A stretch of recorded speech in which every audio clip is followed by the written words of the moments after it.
How is it going, guys? Welcome to Motivate, Grind, Succeed, the podcast. I'm Rasean, your host and your favorite internet neurotransformation coach. In today's episode, we are going to be talking about the 6 habits that will destroy your laziness, assuming you implement them. So let's hop right into it. But before we jump straight into the 6 habits, I just want to make one thing very, very clear. We all have 24 hours in our day. And so the question is, how do some people achieve more than other people? And that is simply that it's the effectiveness of the time. It's the effectiveness of the resource. You're probably going to have some limiting beliefs as you pop up. Say, oh, I can't do that. That's not going to be possible.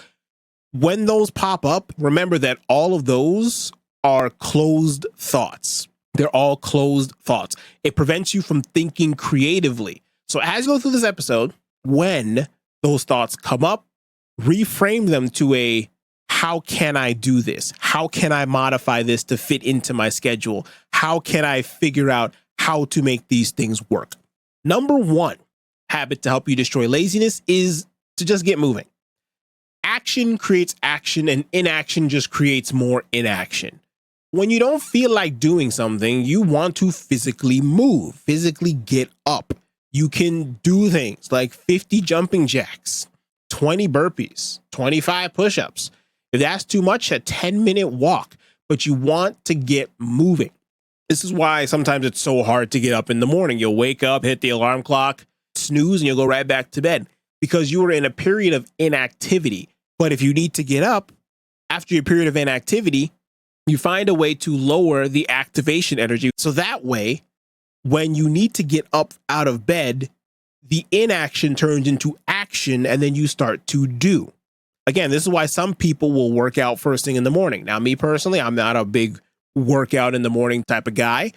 But for me, it's definitely I will get up, turn on some lights, walk around, get the blood flowing, and just start moving. That way, I can actually start taking action. So that way, as that happens, then when I'm up, I'm active, I'm doing. Now I can be a lot more creative and the blood is flowing and doing all this kind of good stuff. So that's number 1, just get moving. Number 2 is learn while you're on the go. Now, this could mean 2 things. This could mean number 1 is just learn the basics of what you need to know and then just work with what you got. That is meaning number 1. And meaning number 2 is what we're going to be focusing on, and that is to use dead time for learning. So what is dead time? Dead time is time when you are essentially not doing anything mission critical. It's a very mindless, passive activity that doesn't require a lot of conscious thought and a lot of work. So what are some examples of this dead time? Do you commute to work? If you commute to work, like to a physical location where you have your 20 to 45 minute commute or whatnot, instead of sitting there listening to music or listening to all these other kind of things, why don't you use that to listen to an audiobook or a podcast? Showering. Do like what I do. This might get a little TMI, but bear with me for a second. While you're showering, bring a Bluetooth speaker. They make them water resistant. Bring a Bluetooth speaker into the bathroom with you. Turn your phone on, play a podcast, play something like that where you can get a quick 5-minute hit of information while you're taking a shower. Bonus points, if you play something that's very short, 5 to 10 minutes, when the episode is done, you stop your shower. That way you can also save money on your water bill. Thank me later. Brushing teeth. Let's say that should take you 2 minutes to brush teeth. If you're fancy schmancy and you have one of those electric toothbrushes that, will vibrate when you actually hit the 2-minute mark, you can do that too. You can put on something short for 2 minutes. You can put there are so many applications and different softwares that allow you to summarize books into 15 minutes. You can do that during your shower while you're brushing your teeth, cooking your food. All kinds of time. You will notice that there is so much time throughout your day. This is why I also recommend all the time to do a time audit. How long are you spending on certain activities? How long are you spending in the shower? How long are you spending commuting? How long are you spending brushing your teeth? How long are you spending cooking food? You'll notice that probably alone adds up to like an hour to 2 hours a day. 1 to 2 hours a day. And you're going to tell me you have no time to read a book? You have an audiobook. You get 2 hours a day, you can listen to an audiobook. You can get that done in like a week. No problem. That's a book a week. So again, it's not a lack of resources, but a lack of resourcefulness. Third thing, I've preached this to death and I will continue to preach it to death. Pomodoro technique. The basic Pomodoro is the 25 minutes of focus work with a 5-minute break in between. The idea with this is you focus on one task during that working period. If you have any distractions, you want to write them down in a separate notebook. There's a reason why, for example, let me show you real quick. If you're watching the YouTube video, there's a reason why I have this notebook right here next to me on my desk. And the reason it looks a little bit weird is because I have a green screen, and so the green's messing with the notebook. But besides that point, there's a reason why I have this notebook on the side of me. And right next to it, I have a pen. Anytime I'm working on something, I will just jot down an idea. If I have an idea of, I need to make a YouTube video on something, boom, write it down. I need to ask my editor, which shout out to him, he's super dope. I need to ask him about a quick question, I'll write it down. And then during that 5-minute break or during my end of the day planning for the next day, I'll add those to my Trello board as necessary so I can continue to plan out the rest of my day. Now, you don't have to use Trello. You don't have to write these things down.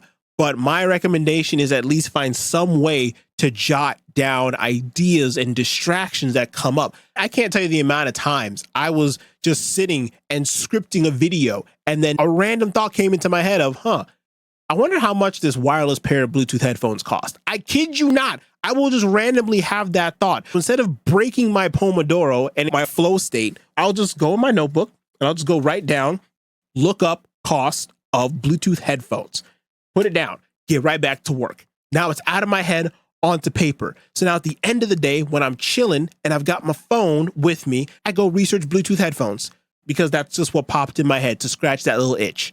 Simple as that. Not easy, but very, very simple. So number 4 that I have for you is to plan out your energy throughout the day.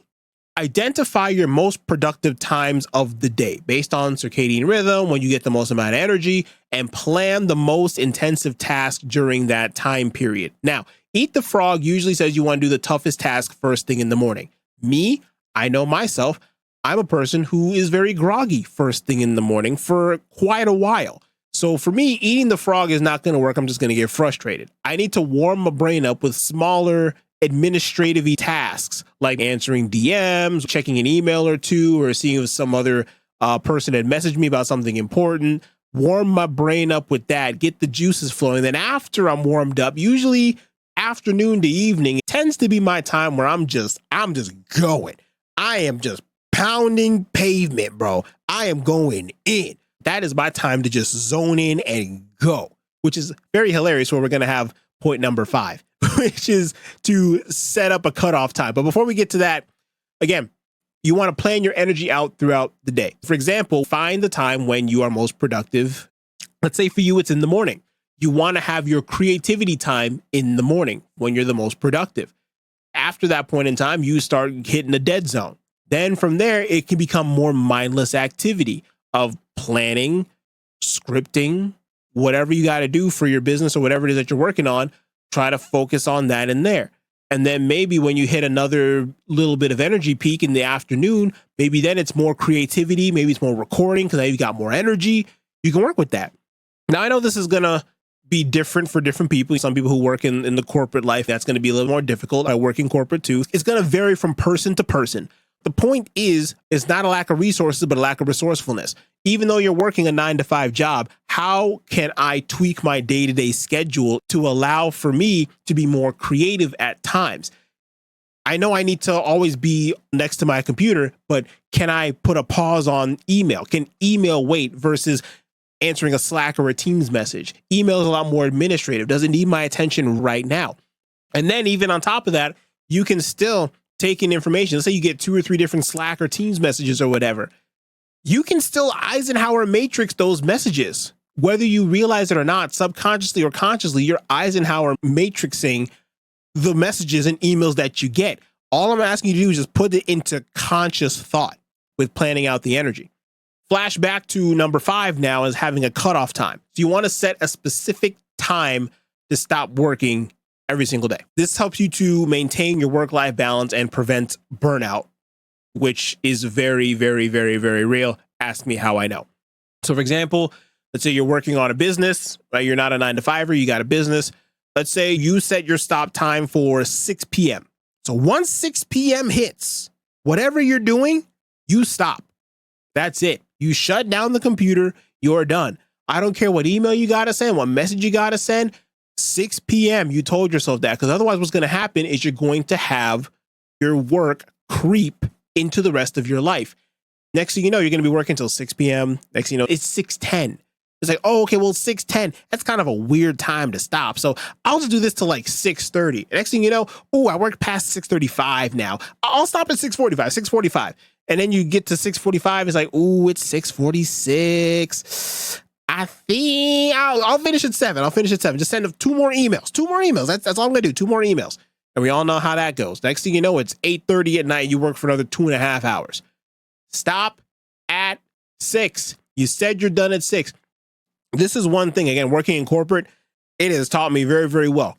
People know 9 to 5, that's all you get. Business owners, entrepreneurs, treat it the exact same way. Whatever time you got to work, whatever time you set for yourself, within the confines of your power, stop at the designated stop time. That's one thing you can learn from our corporate brethren and sisterin. Stop at a stop time. And last thing I'm going to leave you with is to prepare the night before. Plan and prepare for the next day to help you reduce the resistance. Set up coffee. I'm not, bougie enough yet to have one of those fancy coffee makers that I can ask my smart assistant to start up in the morning. But if you are one of those fancy few who have that, set it up the night before. If you want to go get one, go ahead. I'm not saying go buy one, but if you want to go do that, go ahead and do that. Lay out your workout clothes, whatever you need. This is something that was very funny because my mother taught me this since I was very, very young. She always said, hang up all the clothes you're going to wear the next day. So that way, if it needs ironing, if it needs to be washed, if you need to wash out the pits real fast, what you need to do. Give it a once over the night before, hang it up. So that way in the morning, all you do is put it on and go. And you'll be surprised. I was always like, oh yeah, well, sure, whatever you say, mom. And then when you get older, you realize that actually helps out a lot, because the night before you was like, oh, I really want to wear this blue shirt. You put out the blue shirt. Ooh, that thing is crushed. Now imagine if you're running late the next day and this is all you have is a crushed shirt. Now you run out the door with a crushed shirt and you don't look good. So prepare the night before. This is also why I do a lot of planning the night before. I mentioned the Trello board. This is why I do it before I go to bed. I'm reducing as much resistance as I possibly can. So the next day is just wake up, turn on the lights, freshen up in the bathroom, grab coffee, start working. That's it. That's what I have for you for this episode. Hopefully you guys learned something. Hopefully you implement something.